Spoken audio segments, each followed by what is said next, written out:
Corona से बचाव को लेकर हर स्तर पर जारी प्रयासों के बीच प्रधानमंत्री नरेंद्र मोदी अब से 1 घंटे के बाद रात 8 बजे राष्ट्र को संबोधित करेंगे।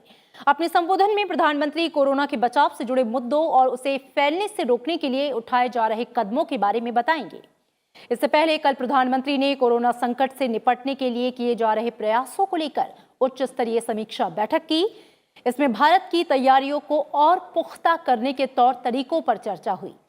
बैठक में कोविड-19 की रोकथाम के प्रयासों की समीक्षा की गई।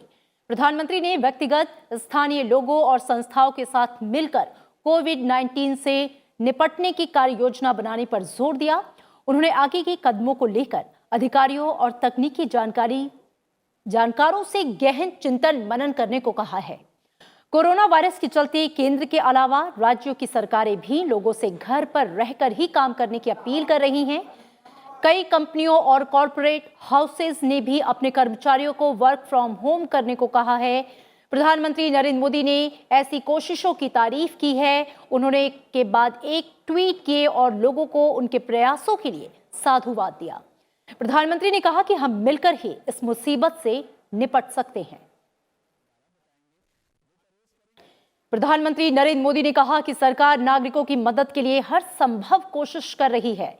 प्रधानमंत्री ने ट्वीट किया कि सामूहिक प्रयासों के कारण इस तरह के प्रयास संभव हुए हैं और मैं उन सभी की सराहना करता हूं जो इसे संभव बनाने के लिए काम कर रहे हैं।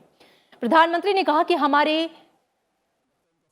गृह को सुरक्षित और स्वस्थ बनाने के लिए काम करने वाले सभी लोगों का उत्साह बढ़ाएं और सराहना करें।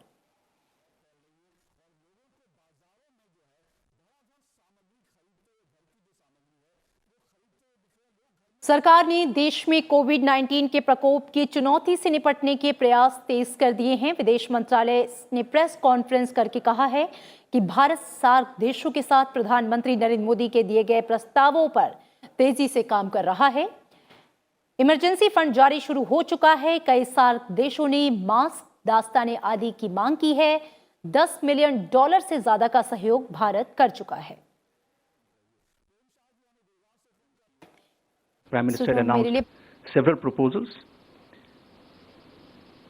and I can announce you today that we are moving very fast on most of these proposals and announcements. On the emergency fund, this is already up and running. We have received many requests from other SAARC countries for assistance in the form of masks, in the form of shoe covers, in the form of gloves, disinfectants, and other items. The quantum of assistance which has been requested so far, it has already crossed $1 million. Supplies to Bhutan and Maldives, they have already been dispatched, they have already been effected. And other requests from other SAARC countries, they are under various stages of process. On the rapid response team, we have received informal requests from Maldives and Nepal. This is being followed up. और वहीं विदेश मंत्रालय ने बताया कि मंत्रालय corona के लिए कंट्रोल रूम की क्षमता को बढ़ा रहा है। यहां हर दिन 400 ईमेल और 1000 से ज्यादा कॉल आ रहे हैं। विदेश मंत्रालय ने कहा कि ईरान से 590 लोगों का रेस्क्यू किया गया है। वहां स्थिति काफी गंभीर है और उन्हें लाने की कोशिशें की जा रही हैं। The situation in Iran, as you all are aware, actually it's a very, very severe situation. The disease is widespread. It has extensively gone on to the other regions of Iran. So we were assessing that situation and taking into consideration what should be our appropriate response to that. So we have, for example, Indians who are stranded there, the pilgrims, the students, both the negative tested, negatively, results have come in their favor, and some are positives. And I've said it in the past also, there's some positive cases. Now, since the last week or so, we have evacuated almost the total number since the evacuation started in Iran is about 590. That's the number that we have. So it is an extraordinary measure and step that was taken. But on the positives, what we are doing about that? I think let me assure you again that our ambassador and the mission is completely in control of the situation. They are in cooperation and assistance of the government of Iran. They have now been very well taken care. They have been segregated, they have been assisted, and we believe that in times to come they will improve, they will recover fully, and we should be able to bring them back. Corona virus के फैलाव को रोकने पर विचार विमर्श के लिए मंत्रियों के एक उच्च स्तरीय समूह की बैठक हुई। बैठक में 22 मार्च से 29 मार्च तक सभी अंतर्राष्ट्रीय वाणिज्यिक यात्री उड़ानों पर प्रतिबंध लगाने का फैसला लिया गया। वहीं सरकार ने 10 साल से छोटे बच्चों और 65 साल से ज्यादा उम्र के बुजुर्गों को घर पर रहने का निर्देश दिया है।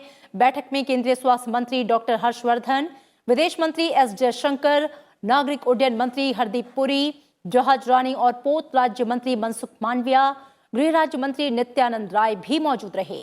बैठक में कोविड-19 की रोकथाम और प्रबंध के लिए वर्तमान स्थिति और कार्रवाई की समीक्षा की गई। The steps taken by the Government of India so far and have taken the following decisions. In addition to the travel restrictions and advisory already in place, group of ministers have decided that no scheduled international commercial passenger aircraft shall take from any foreign airport for any airport in India after 0001 hours GMT of March 2020, that is midnight falling between 21st and 22nd March. These instructions shall remain in force till 0001 hours GMT of March 29, 2020. और इस बीच केंद्र सरकार ने 50% कर्मचारियों को घर से ही काम करने को कहा है। सरकार की ओर से जारी निर्देश के मुताबिक ग्रुप बी और सी के 50% कर्मचारी रोजाना ऑफिस आएंगे। इन कर्मचारियों को एक हफ्ते के रोस्टर में काम करने का निर्देश दिया गया है। यह आदेश 4 अप्रैल 2020 तक लागू रहेगा।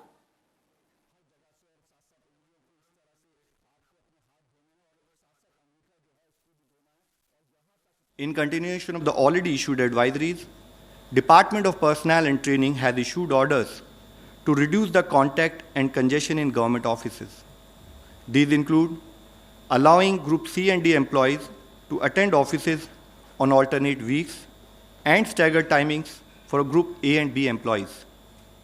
States shall issue instructions for regulating hours in the services except for essential services.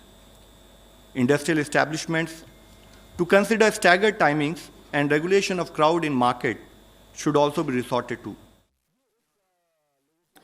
भारतीय चिकित्सा अनुसंधान परिषद ने कोरोना वायरस के संक्रमण का पता लगाने के लिए 12,426 लोगों के 13,000 से अधिक नमूनों की जांच की है। संदिग्ध मामलों में से केवल 166 व्यक्तियों में संक्रमण के लक्षण पाए गए। आईसीएमआर के महानिदेशक डॉक्टर बलराम भार्गव ने कहा कि देश में अब तक सामुदायिक संक्रमण और तीसरे चरण की शुरुआत का कोई प्रमाण नहीं है।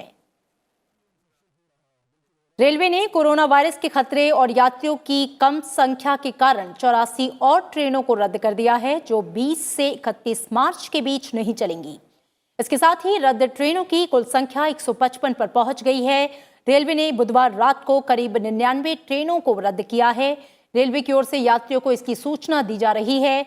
रेलवे ने कैंसिलेशन चार्ज भी नहीं लेने का फैसला किया है।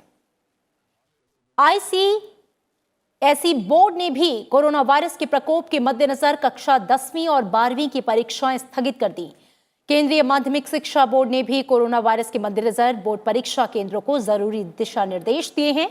सीबीएसई ने एहतियात के तौर पर बोर्ड परीक्षा केंद्रों से छात्रों को पर्याप्त दूरी यानी 1 मीटर की दूरी पर बैठाने की व्यवस्था सुनिश्चित करने को कहा है।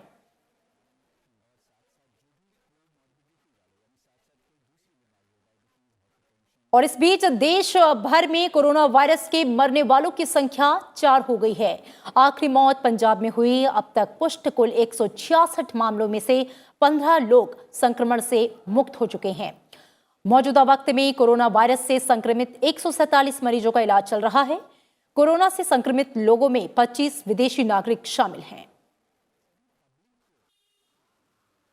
दिल्ली सरकार ने सभी स्कूल, कॉलेज और यूनिवर्सिटी को 31 मार्च तक पूरी तरह से बंद कर दिया है। सभी सरकारी और निजी स्कूलों में टीचर और गैर टीचर्स भी नहीं जाएंगे।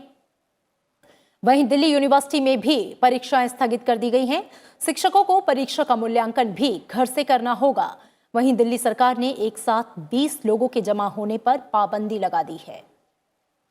जम्मू कश्मीर में कोरोना वायरस की वजह से कई जिलों में धारा 144 लगा दी गई है। पुलिस की ओर से लोगों से घर के बाहर नहीं निकलने का निवेदन किया जा रहा है। वहीं प्रशासन ने दूसरे राज्यों से आने वाली बसों को भी बैन कर दिया है। कश्मीर में ट्रेन सेवा को 31 मार्च तक के लिए स्थगित कर दिया गया।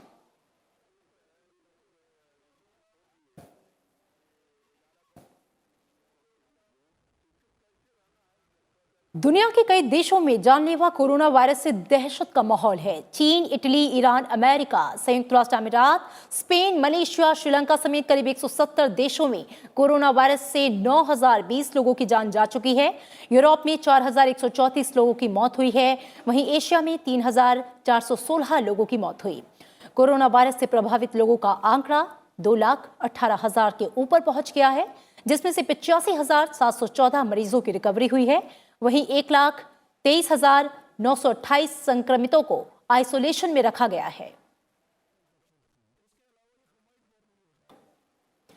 यूरोप अब वो क्षेत्र है जहां कोविड-19 सबसे अधिक तेजी से फैल रहा है। यहां पिछले 24 घंटे में 712 लोगों की मौत हुई है, जबकि अब तक कुल 90,293 मामले सामने आ चुके हैं। यूरोप में अब तक कुल 4,134 लोगों की मौत हो चुकी है। अमेरिका के राष्ट्रपति डोनाल्ड ट्रंप ने नोवेल कोरोना वायरस के कारण प्रतिकूल आर्थिक परिस्थितियों का सामना कर रहे अमेरिकी लोगों की मदद के लिए अरबों डॉलर का आपातकालीन आर्थिक सहायता संबंधी विधेयक पर हस्ताक्षर किए। Families first corona virus response act के नाम से लाए गए विधेयक के तहत प्रभावित कर्मियों को बीमार होने पर सवैतनिक छुट्टी देने और कोविड-19 का परीक्षण मुफ्त कराने का प्रावधान है। अमेरिका के रोग नियंत्रण और रोकथाम केंद्रों के मुताबिक वहां फिलहाल कोरोना वायरस के कम से कम 8,776 मरीज मौजूद हैं और 149 लोगों की मृत्यु हो चुकी है। एथेंस में टोक्यो 2020 ओलंपिक खेलों की मशाल कोरोना वायरस के खतरे को देखते हुए खाली स्टेडियम में ओलंपिक समिति को सौंपी गई। कोरोना वायरस की वजह से घरेलू रिले को भी रद्द कर दिया गया। वहीं स्टेडियम में दर्शकों के आने पर मनाही थी। श्रीलंका में कोरोना वायरस के मद्देनजर अगले महीने होने वाले संसदीय चुनावों को अनिश्चितकाल के लिए स्थगित कर दिया गया। यहां पे 25 अप्रैल को संसदीय चुनाव होना था। वहीं सरकार ने पश्चिमी तटीय क्षेत्रों में हालात को देखते हुए कर्फ्यू लगा दिया है।